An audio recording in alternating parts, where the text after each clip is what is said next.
વિદ્યાર્થી મિત્રો, આપણે છેલ્લે સેકન્ડ લેક્ચરની અંદર એ 4.1ના ત્રીજા એક્ઝામ્પલમાં બે પ્રશ્નો સોલ્વ કર્યા હતા. એના સિવાયના 4.1ના જેટલા પ્રશ્નો છે આપણે આજે એક ટૂંકી વિડીયોમાં જોઈ લઈશું. તો જો આ જે સ્વરૂપ છે એને આપણે આની સાથે સરખાવીશું, જેને a minus delta less than x less than a plus delta સાથે સરખાવતા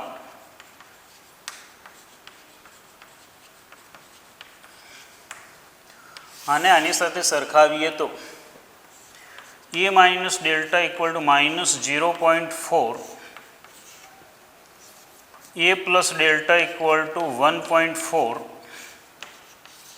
બંનેનો સરવાળો કરી લઈએ તો a પ્લસ a એટલે 2a, ડેલ્ટા ડેલ્ટા દૂર થઈ જશે, આ બંનેનો સરવાળો 1, 2 વડે ભાગીએ તો a ઇક્વલ ટુ 0.5, જેને 2માં મૂકતા અને 2માં મૂકીએ તો delta equal to 0.5 plus delta equal to 1.4 એટલે ડેલ્ટા મળશે 0.9. માટે માગેલ માનાંક સ્વરૂપ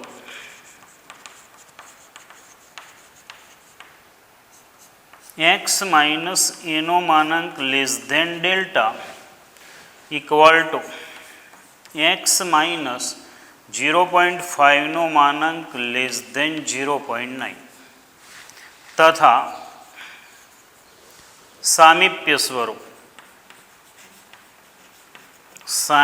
સ્વરૂપમાં n a delta equal to n a એટલે 0.5, ડેલ્ટા એટલે 0.9.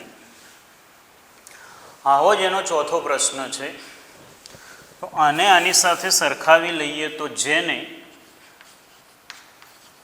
a minus delta less than x less than a plus delta સાથે સરખાવતા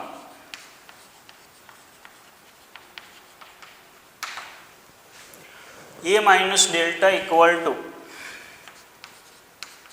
1.998, a plus delta equal to 2.002, આ બંનેનો સરવાળો લઈએ એટલે ડેલ્ટા ડેલ્ટા દૂર થઈ જશે. a plus a 2a equal to, આ બંનેનો સરવાળો કરો તો ડાયરેક્ટ ના ફાવે તો કેલ્ક્યુલેટર છે 4 આવશે, જેને 2 વડે ભાગી લો એટલે a ઇક્વલ ટુ 2, જેને આમાં મૂકી દઈએ a plus delta equal two, જેને a plus delta equal two 2.02 માં મૂકતા ડેલ્ટા ઇક્વલ ટુ 0.002. માટે માનાંક સ્વરૂપ લખીએ તો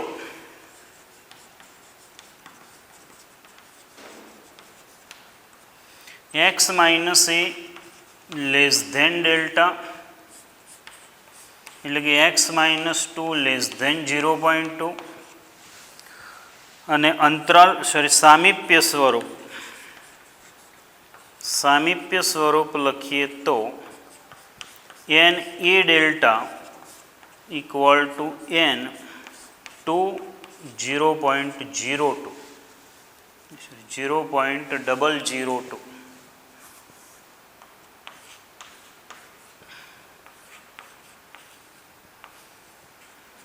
આવું આવશે. રીત એની જ છે. આમ તો તમે ગણી શકો એવા હતા, પણ આ માઇનસ હતું ને પોઈન્ટમાં હતું એટલે મેં ગણાવ્યું. તમે ચોપડામાં એક ગણી લેજો. જોઈએ હવે ચોથો પ્રશ્ન. n a 16 0.5 ને અંતરાલ અને માનાંક સ્વરૂપે દર્શાવવાનું છે. એને અંતરાલ અને માનાંક સ્વરૂપે દર્શાવવાનું છે. તો જોઈએ, સૌથી પહેલું તો આપેલું સ્વરૂપ કયું કહેવાય એને તો ઓળખવું પડે ને આપણે. આપેલું સ્વરૂપ કયું કહેવાશે? સામીપ્ય સ્વરૂપ. એટલે આવું થાય એ ચોથાનો જવાબ લખું છું હું, જેને n a ડેલ્ટા સાથે સરખાવતા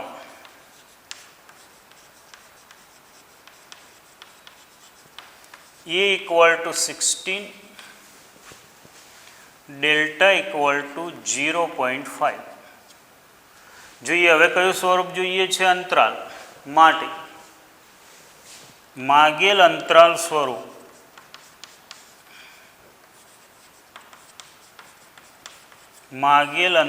સ્વરૂપ ઇક્વલ ટુ શું હતું યાદ હોવું જોઈએ, a minus delta a plus delta equal to 16 minus 0.5, 16 plus 0.5, 16 minus 0.5 15.5 અને આ 16.5 ડાયરેક્ટ લખી શકાય એવું છે, અધરવાઇઝ કેલ્ક્યુલેટર છે તમારી પાસે. અને માનાંક સ્વરૂપ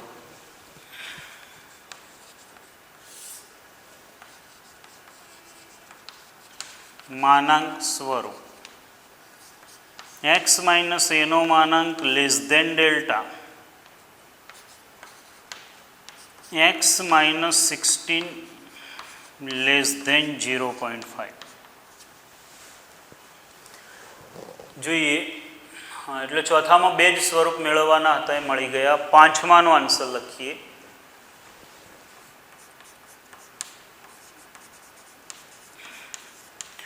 જો મિત્રો પાંચમામાં આપણને શું આપેલું છે, n3 ડેલ્ટા, અહીં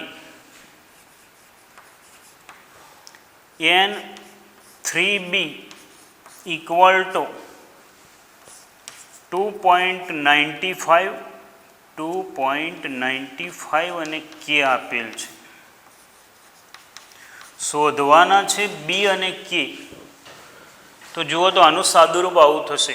આપણી પાસે આવું સૂત્ર છે, n a delta equal two શું લખતા હતા, n a delta equal two a minus delta a plus delta. આના બરાબર આ લખતા હતા. આ ભાગ અહીંયા આપેલો છે, એની જગ્યાએ તગડો છે, ડેલ્ટાની જગ્યાએ બી છે. એ માઇનસ ડેલ્ટા એટલે 3 માઇનસ બી,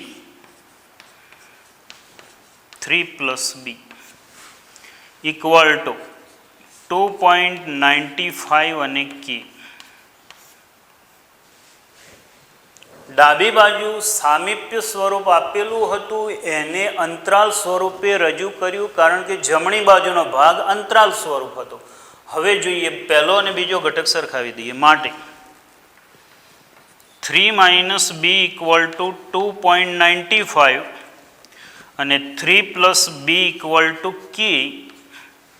આના ઉપરથી બી મળી જશે 3 માઇનસ 2.95 એટલે કે 0.05 ઇક્વલ ટુ બી. અને આ બીને અહીંયા મૂકી દો તો 3 વત્તા આ સંખ્યા એટલે 3.05 એટલે કે. અને આ એક્સરસાઇઝનો છેલ્લો પ્રશ્ન જોઈએ, છઠ્ઠો પ્રશ્ન. છઠ્ઠા પ્રશ્નમાં માનાંક સ્વરૂપ આપેલું છે, જમણી બાજુનો ભાગ અંતરાલ સ્વરૂપે છે. માનાંકને અંતરાલ સ્વરૂપે રજૂ કરીએ તો આવું છે આપણી પાસે. આવું હોય એને આમ લખાય, આને આમ લખાય. એની જગ્યાએ 10 છે, ડેલ્ટાની જગ્યાએ k1 છે, તો a માઇનસ ડેલ્ટા એટલે 10 માઇનસ k1, 10 માઇનસ k1 અને 10 પ્લસ k1, k2 10.01. માટે પહેલો ઘટક સરખાવીએ તો 10 minus k1 equal to k2, 10 plus k1 equal to 10.01. પહેલા સાથે પહેલો ઘટક સરખાવ્યો, અલ્પવિરામ પહેલાનો પહેલો ઘટક, પેલી બાજુ પણ અલ્પવિરામ પહેલાનો પહેલો ઘટક સરખાવ્યો, અલ્પવિરામ પછીનો બીજો ઘટક, અલ્પવિરામ પછીનો બીજો ઘટક. આના ઉપરથી k1 મળી જશે. આનું સાદુરૂપ આપો તો k1 ઇક્વલ ટુ 0.01. અને આ 0.01 અહીંયા મૂકી દો તો આથી 10 માઇનસ 0.01 ઇક્વલ ટુ K2 એટલે કે K2 ઇક્વલ ટુ 9.99 એટલે મિત્રો હવે તમારે આમાં એક્સરસાઇઝ 4.1 સ્વાધ્યાયને ચોપડાની અંદર નોંધવાનું છે. તો જો ચોપડાની અંદર તમારે શું લખવાનું છે, એક તો આખું સ્વાધ્યાય 4.1 આપણે ગણ્યું તે એના સિવાયના ઉદાહરણો જે રહ્યા તે ઉદાહરણ 1, 2, 3 અને 4 આટલા ઉદાહરણો ગણવાના છે. એટલે અહીંયા આપણો એક સામીપ્ય અંતરાલ માનાંક સ્વરૂપવાળો ટોપિક અહીંયા 4.1 સુધીનો પૂરો થાય છે. મિત્રો આની અંદર કશું જ નથી, માત્ર આ 4 સ્વરૂપો યાદ રાખવાના છે. એનું ડેલ્ટા સામીપ્ય શબ્દોની અંદર એનું ડેલ્ટા સામીપ્ય આવું છે. એનું આટલું યાદ રાખવાનું છે, એનું ડેલ્ટા સામીપ્ય. એને આ શબ્દોનું લખાણ થયું, એને સામીપ્ય સ્વરૂપે આ રીતે લખાય, અંતરાલ સ્વરૂપે આ રીતે લખાય, માનાંક સ્વરૂપે આમ લખાય અને અસમતાના સ્વરૂપે એને આમ લખાય. આ એને એક લખવાની રીત છે. આટલું જ યાદ રાખવાનું છે. સામીપ્ય સ્વરૂપ, અંતરાલ સ્વરૂપ, માનાંક સ્વરૂપ, અસમતા સ્વરૂપ ગમે તે એક સ્વરૂપ આપેલું હશે એની મદદથી એ અને ડેલ્ટા શોધવાના. ક્યારેક ડાયરેક્ટ મળેલા હોય, આ સ્વરૂપ આપેલું હોય, આ સ્વરૂપ આપેલું હોય, આ સ્વરૂપ હોય તો એ અને ડેલ્ટા સામાન્ય રીતે ડાયરેક્ટ મળી જાય અને એ મળ્યા પછી બાકીના કોઈ પણ સ્વરૂપ મળી શકે. એટલે અહીંયા આપણે આ પોર્શન અહીંયા આટલા સુધી પૂરો થાય છે, માટે આટલું જ રાખીશું.